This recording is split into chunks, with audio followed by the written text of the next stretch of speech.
podcast Peconte Cultural acontece graças ao patrocínio de Firmave Eletroquímica, Grupo Tecnotêxtil e Agro CP, por meio de incentivo à Lei Cultural, Ministério da Cultura e Governo Federal.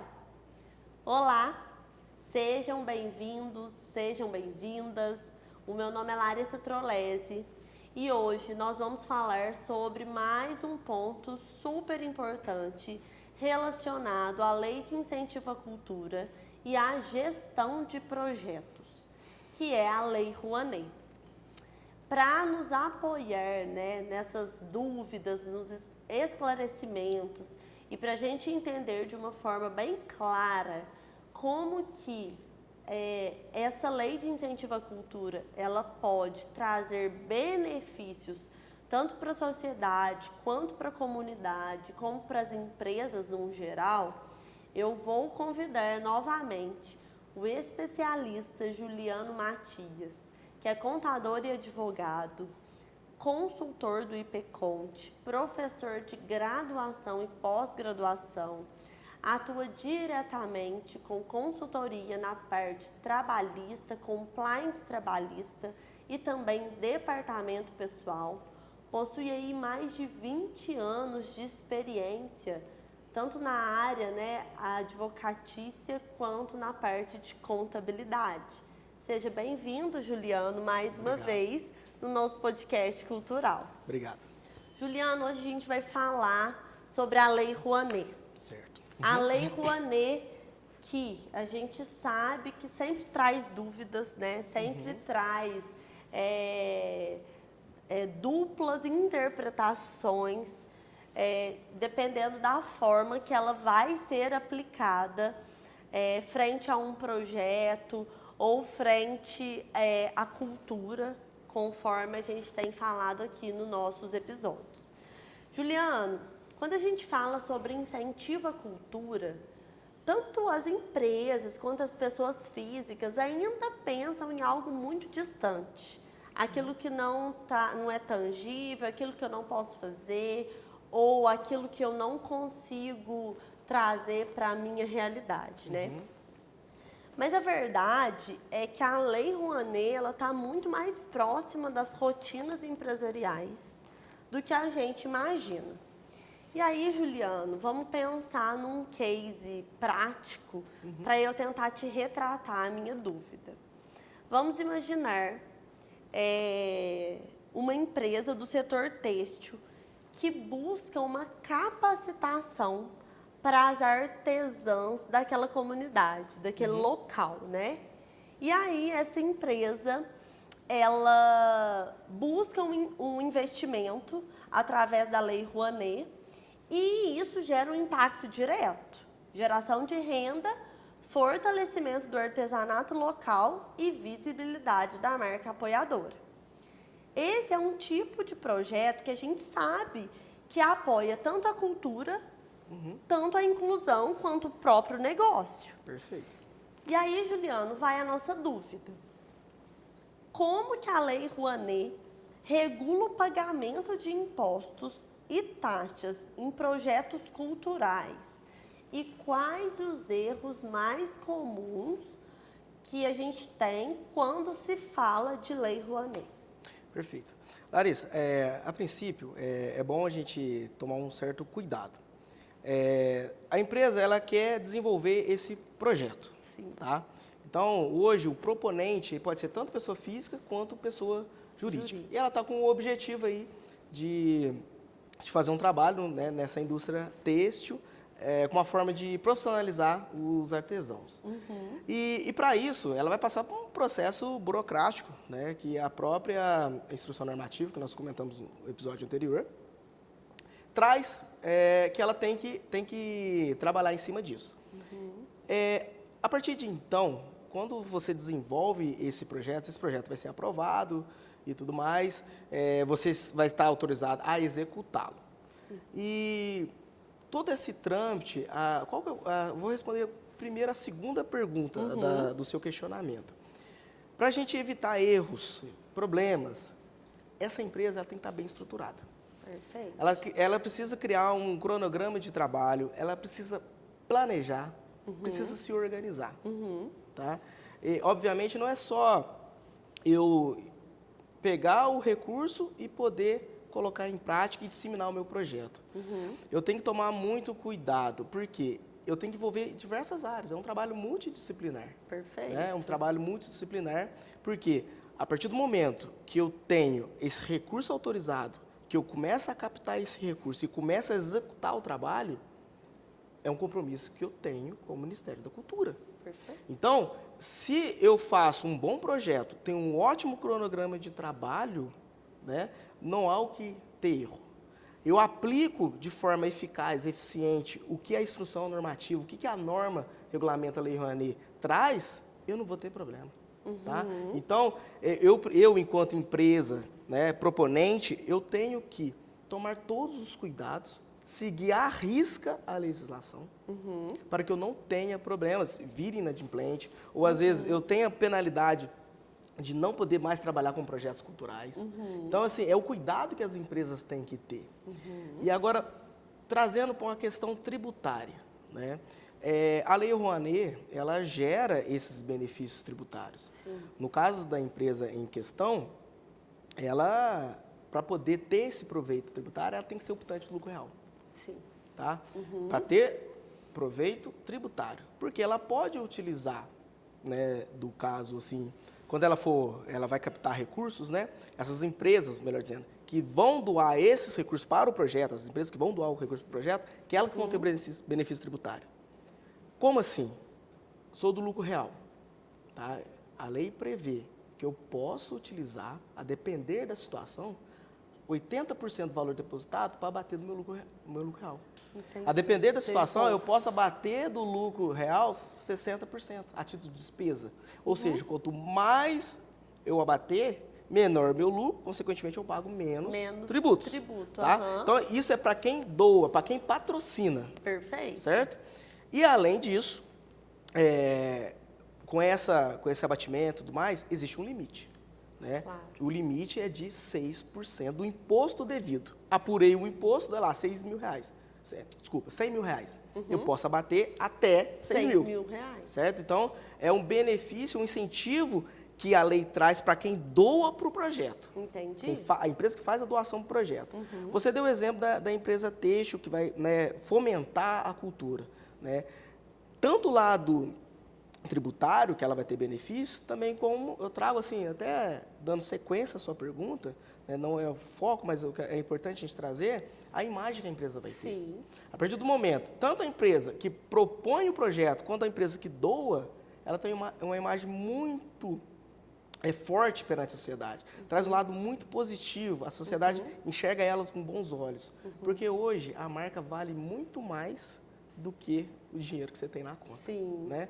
Então, é algo muito interessante, né? As empresas precisam trabalhar isso, porque ela traz um benefício social e também tem a questão do aproveito tributário que ela pode ter, né? Perante a Lei Rouanet. Eu vejo a gente tem que olhar, né, alguns pontos, que é a questão do enquadramento correto, Sim. igual você colocou.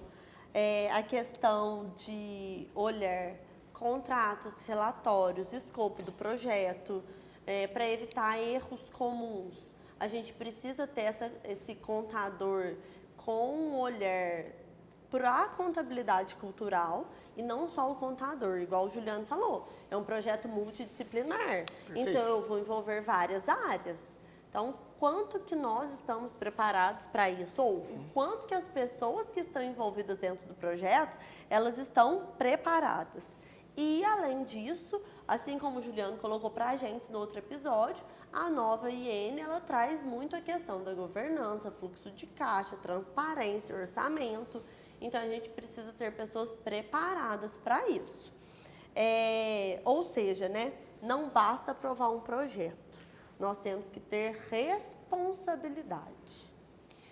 E é isso, Juliano. Antes de seguir para o nosso próximo bloco, né, para a próxima pergunta, eu quero deixar aqui o nosso agradecimento ao Grupo Tecnotêxtil. ele que acredita no incentivo à cultura e também no desenvolvimento da comunidade. Muito obrigada, Grupo Tecnotêxtil. Juliano, vamos para o nosso segundo bloco, né? As boas práticas legais e o impacto social. Certo. Eu vejo que a gente tem falado muito dessa questão da imagem da empresa perante a sociedade, das boas práticas. Porém, o que falta para as pessoas, de fato, é esse conhecimento. Sim. A gente buscar o conhecimento, a gente ter uma equipe multidisciplinar, a gente ter um advogado, ter esse respaldo jurídico, a gente ter um contador que saiba da contabilidade cultural, a gente ter pessoas que entendem de gestão de projetos, a gente ter a parte burocrática, pessoas que conseguem cumprir prazos para que, de fato, as coisas aconteçam dentro da legalidade. E aí, Juliano, um exemplo recente foi de um festival patrocinado pela Lei Rouanet. Certo. E aí, esse festival incluiu no regulamento a obrigatoriedade de um intérprete de Libras. Além disso, o acesso de ingressos para a comunidade periférica. O que a gente vê com isso? A gente vê uma decisão simples, mas que muda completamente o escopo do projeto e cria percepção de valor. A gente inspira outras empresas a adotarem, né, esse mesmo escopo. Então, eu te pergunto, né, como que a elaboração dos projetos culturais podem incorporar boas práticas legais e garantir esse tipo de benefício de uma forma concreta à sociedade? Sim. Então, assim, eu tenho um festival. Dentro desse festival, eu vou garantir o acesso do intérprete, eu vou ter um intérprete de Libras, então eu permito o acesso de mais pessoas e eu faço um percentual de ingressos para a comunidade periférica, ou seja, eu alcanço mais pessoas ainda. Isso tudo é previsto por projeto. Então, como que esses projetos eles podem trazer essa disseminação e essa descentralização de somente uma parcela da sociedade ter acesso à cultura? Certo, perfeito.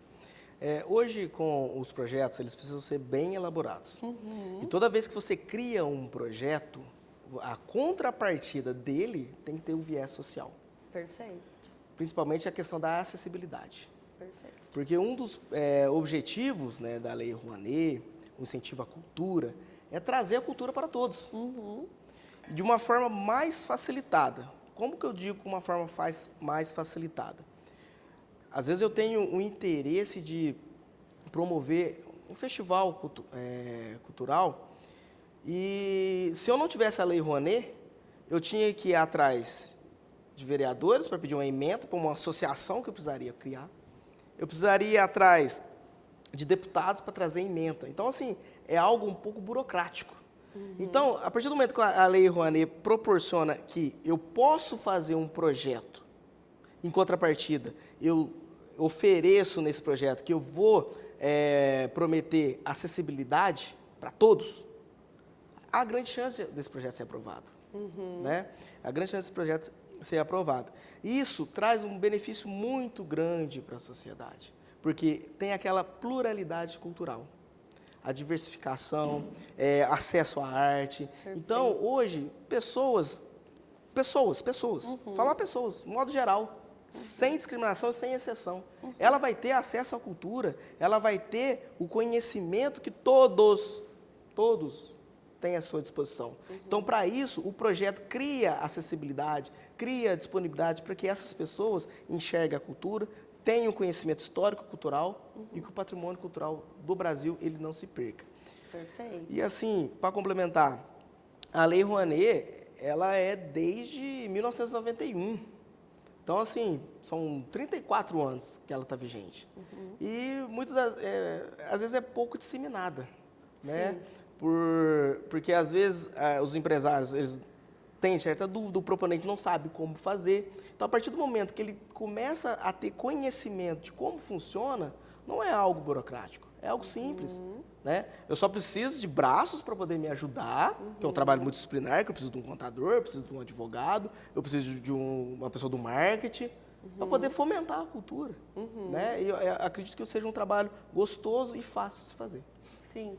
E aí, você falando sobre essa questão de gerar realmente acessibilidade, né? Eu lembro que eu fui numa feira cultural que tinha vários artistas ali do município expondo telas que fizeram pintura, tinha muitos fotógrafos, né? Uma exposição de fotografia, tinha escritores, e era uma feira com acessibilidade. E aí eu tava com a minha filha, né? E aí ela falou assim, nossa, mamãe, eu não sabia que tinham tantos cadeirantes aqui na cidade, né? Ela é criança. E aí ela fez esse comentário. E aí isso, quando você estava falando, me veio na memória. Não é que tinha muitos cadeirantes ali na feira, é porque muitos locais não permitem o acesso. Então, às vezes, as pessoas não vão a determinados locais porque elas simplesmente, esse é um exemplo simples, mas porque elas realmente não conseguem acessar. Então, a feira ali que permitia toda essa acessibilidade, a gente vê ali uma pluralidade de pessoas muito grande. Então, eu falo que o incentivo à cultura, igual você falou, tem que ser para todos, tem que ir de ponta a ponta. Então, a gente ter esse olhar também para a inclusão de grupos subrepresentados, né? Eu vejo que os projetos, eles têm que ter um cuidado e têm que ter, de uma forma concreta, esse olhar para o todo. Igual a gente falou da instrução normativa, ela prevê a equidade. Como que eu vou fazer isso dentro do projeto, né? E aí, Juliano, até para a gente fechar essa pergunta, o que eu vejo? A inclusão não é só um discurso. Ela não pode ficar presa num discurso. Ela precisa ter estrutura, planejamento e uma representatividade jurídica, né? Para que as empresas e os projetos eles consigam, de fato, englobar tudo isso que a gente falou.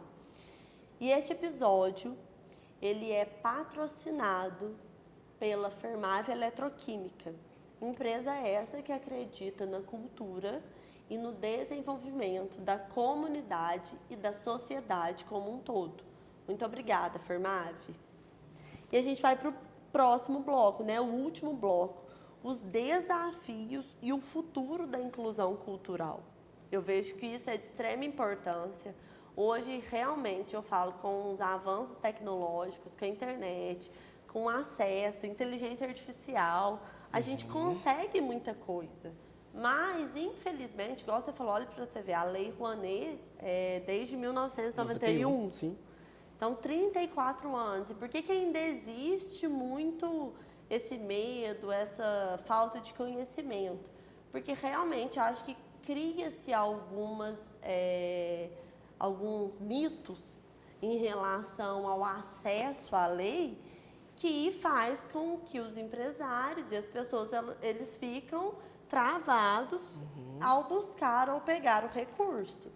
Então, hoje, nós temos muita facilidade e acesso ao conhecimento. Mas por que a gente não faz? Por que a gente não vai atrás? É falta de interesse? É falta de pessoas aptas para poder correr atrás? Como que nós vamos montar uma equipe multidisciplinar? Ou será que eu tenho tanta coisa para fazer, a correria do dia a dia não permite que o meu olhar volte para aquilo que realmente funciona e aquilo que vai trazer um retorno positivo para a minha empresa? E aí, Juliano, pensando nisso, eu vejo que a gente ainda tem muitos desafios. A nova Instrução Normativa 23, ela vem trazer uma evolução e vem trazer um acesso mais democrático à informação para nós. Só que a gente ainda vê projetos incríveis que não são capazes de sair do papel. Ou porque os produtores não conhecem a legislação, ou porque realmente as pessoas não querem buscar o conhecimento técnico. Sim. Como que você enxerga, Juliano, essa questão dos desafios, né? Para eu buscar recurso, qual que é a minha maior dificuldade, o que eu preciso desbloquear, o que eu preciso acessar, enfim, com tanta informação, com tanto acesso, o que ainda trava as pessoas? Interessante essa pergunta. Eu, na formação de contador e advogado, e aí eu até reporto essas pessoas da classe, né, que eles comecem a incentivar, principalmente os contadores. Né? Os contadores passar para os empresários que os projetos, o incentivo, passar confiança para eles. É algo legal, é algo que vai trazer benefícios para eles e para a sociedade. Né? Então, assim, talvez essas pessoas, formadores de opinião, que estão dentro da empresa, nós, consultores, fomentar essa ideia. Entendi. Mostrar para eles, por mais que a informação está aí, mostrar para eles, você tem um papel fundamental na sociedade. Sim. Além de gerar emprego, você também tem uma responsabilidade social para com toda a sociedade, principalmente na inclusão, acessibilidade, né? Então, pode ser que alguns empresários não querem fazer isso por desconfiança, ou às vezes, o contador da própria empresa fala assim, não, isso é muito burocrático para mim, eu tenho que fazer a apuração ali, calcular, uma coisa que é bem simples, né? Então, às vezes, não quer. Às vezes fala assim para o próprio empresário, não vão mexer com isso não. Já tem muita empresa... tem muita empresa já. Já fazendo, né? Não mexe com isso não. Então, fala assim, nossa, não incentiva esse projeto, não. Depois você pode cair num escândalo de corrupção. Nem sabe o que está falando, né, Juliano? E até para evitar o trabalho. Cria situações hipotéticas só para evitar o trabalho. Infelizmente, ou felizmente, vamos dizer, nós temos a Lei Rouanet para poder incentivar as pessoas. Infelizmente, tem que ter uma lei para isso. Para poder, tem aqui um incentivo fiscal. Se a gente for olhar bem a fundo, talvez não tinha necessidade da lei. Se nós, seres humanos, pensássemos nos outros, eu não preciso de lei para poder ajudar, eu não preciso de incentivo para poder ajudar. Perfeito, é isso né? mesmo. Até porque hoje a gente pensa, né, no mundo que a gente vive, às vezes a gente não tem uma pessoa dentro do nosso meio que quer trabalho com cultura, que precisa de incentivo. Por isso que você descarta, você despreza esse tipo de coisa. Então você vive só no seu mundo. Né? Agora precisou ter uma lei Rouanet para poder, vamos trazer mais gente para incentivar a cultura. Sendo que poderia ser de livre, espontânea vontade, sem precisar de incentivo, né? Para poder garantir o acesso a essas pessoas. Mas, felizmente, temos a lei para poder contribuir para isso. Mas eu entendo que não precisava ter. O próprio empresário já tinha que colocar, eu preciso pensar na minha sociedade, eu preciso pensar no entorno que eu vivo. Porque amanhã, às vezes é o meu filho que quer participar de um projeto cultural, quer fazer participar de uma profissionalização de uma cultura, de uma arte cênica, por exemplo. Nossa, se eu tivesse incentivado, o projeto estava lá na frente, mas enfim. Aí precisou ter uma lei para poder incentivar os empresários, vou ter benefício fiscal, então vou atacar. Mas mesmo assim, tendo, os empresários, ou falta de conhecimento, ou desconfiança, ou barreiras que são criadas, acabam que não fazendo. Perfeito. Eu vejo que tem tem também a falta de planejamento, tem essa questão da ausência de governança documental. Então, assim, as pessoas leem um projeto, fazem uma leitura, né, superficial, não conseguem ter essa clareza total do que precisa ser feito. E tem a resistência por parte das próprias pessoas que estão ali executando. Aqui a gente traz a figura do contador, não generalizando, tá, pessoal? Mas realmente porque vai dar trabalho, às vezes vai dar ali, tirar a pessoa da zona de conforto. Isso acaba gerando essa resistência, né? E aí, gente, essa clareza, ela é essencial. Quando uma empresa entende, né, que pode destinar parte do imposto de renda para projetos que geram impacto real, ela percebe que a cultura é uma forma de gestão social e também gestão econômica. Um exemplo disso, Juliano, é o de uma companhia agrícola que apoiou oficinas de teatro em escolas públicas e viu o engajamento dos colaboradores crescer. Porque o projeto atingiu diversos filhos dos colaboradores que trabalhavam ali naquela empresa. Que bacana. Então, eu sempre estou dentro das empresas, eu sempre falo, quantas pessoas dependem de você? Não é só a tua família. É o Perfeito. vizinho, é a padaria do bairro, é a mercearia, o Uber. Então, assim, qual que é o impacto de uma pessoa fomentando a economia dentro daquela sociedade? A gente sabe que ele é enorme. Sim. E aí, esse exemplo é um caso real, né, que a gente pode verificar que muitos filhos dos colaboradores, eles tiveram acesso a um projeto porque a empresa optou por incentivar um projeto que ele era, né, que tinha esse incentivo da lei federal. Enfim, falando em empresas do agro, né, o nosso agradecimento especial à AgroCP, que faz da cultura uma semente de transformação e inclusão. Muito obrigado, AgroCP, por acreditar no nosso projeto. E encerramos mais um episódio do podcast Peconte Cultural, falando sobre o papel da cultura como ponte entre a Lei Rouanet, a inclusão e a responsabilidade social. Agradeço muito ao Juliano, Obrigado. que trouxe essa vertente, esse viés, esse olhar para nós da responsabilidade jurídica atrelada ao impacto social.